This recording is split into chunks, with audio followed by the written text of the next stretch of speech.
Inevitably, I suppose the Algerian energy industry in the headlines today with those abductions, of course, continuing. How important, Will, are the oil and gas to the country's economy there? Hugely important. In fact, 36%, over a third of the country's GDP comes from oil and gas revenues. And if you look at how the government is financed, where it gets its taxes from, well, that's 60% of budget revenues. And all development has to be made in partnership with the state oil company Sonatrach, which of course we've been hearing about, ensuring those revenues for the government. If you look at how it compares on a global scale, the 6th largest exporter of natural gas and 14th on the oil front. And it's Europe that's the third largest. For Europe, it's the third largest source of natural gas, and the US is its largest export market for oil. And of course, violence, it's long been a bit of an issue in the country, really, hasn't it? Yeah, well, of course, there was the Civil War, of course, right up until 2002. But even since then, there has been sporadic violence against oil installations and oil industry employees from Islamist rebels. In fact, last June, Mujao, they sent a suicide attack into an oil town in the south. And since then, the government in Algiers said they would step up security. We're going to stay with the business of geopolitics now, looking at the economic relationship between Iran and Syria. Yes, now, of course, Iran, one of the staunchest supporters of the Syrian regime of Bashar al-Assad, and now the country has extended a $1 billion credit line to Syria. This will help Syria's embattled economy. It is still paying the wages and keeping the lights on, but it must be more and more difficult for the Assad regime.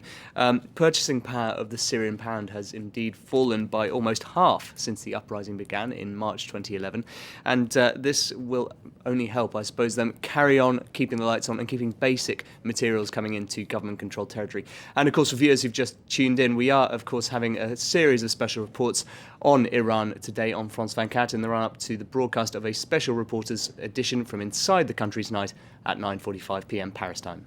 OK, let's look at Boeing again. More bad news, if there could be more bad news, for the Dreamliner plane. Yeah, yesterday we heard about that emergency landing in Japan, and the Japanese authorities grounded the plane. Well, now the US and India have done the same. Josh Vardy has more. From Dreamliner to nightmare for Boeing, a series of safety incidents over the past fortnight has forced the grounding of all Boeing's technologically advanced 787 airliners in the US, Japan and India.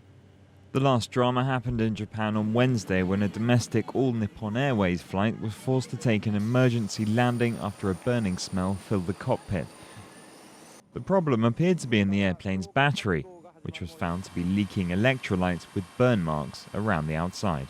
One of the things that makes the 787 unique from other aircraft is the way they actually power the plane in flight. So all those seatback TVs for everyone watching movies, those are actually powered by these lithium-ion batteries on the 787.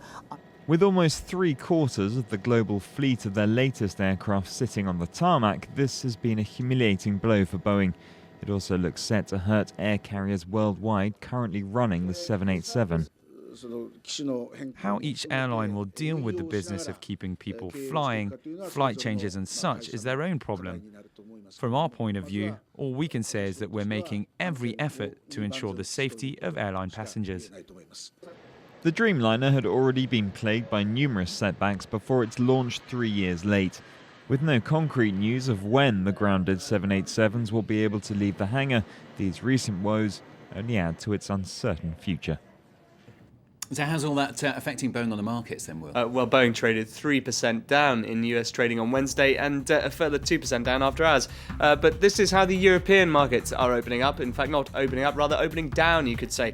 France has been helped along a little bit, at least by Carrefour, the world's second largest retailer. They've seen a 0.4 rise in sales in the fourth quarter and an improved outlook. That's helped them up 3.7%. Let's take a look how things closed in Asia as well. Not a particularly optimistic close there. You can see the Nikkei, the only one just about struggling into positive territory, but broadly a bit of a loss in confidence there since the recent gains we've been seeing in Asia since the start of the new year. Less good news on the UK high street, yet another high-profile casualty. Yeah, now following on from HMV, the entertainment retailer, and Jessup's, a camera specialist, now Blockbuster UK has gone bust, the video rental firm. They are in administration with 4,200 jobs at risk. And actually one study says that up to 19% of UK storefronts could now be vacant, an all-time high. So really difficult times for the UK high street. And again, it's the familiar story of the internet, of course, taking sales from bricks and mortar stores. Then again, it's not like we didn't see this particular one coming. Let's take a look at this video from The Onion dating back from 2008. Even back then, they were saying they had a sort of parody of what it would be like. They say that historical reenactors set up their own Blockbuster video stores, step into history, see how people used to live before the internet came along.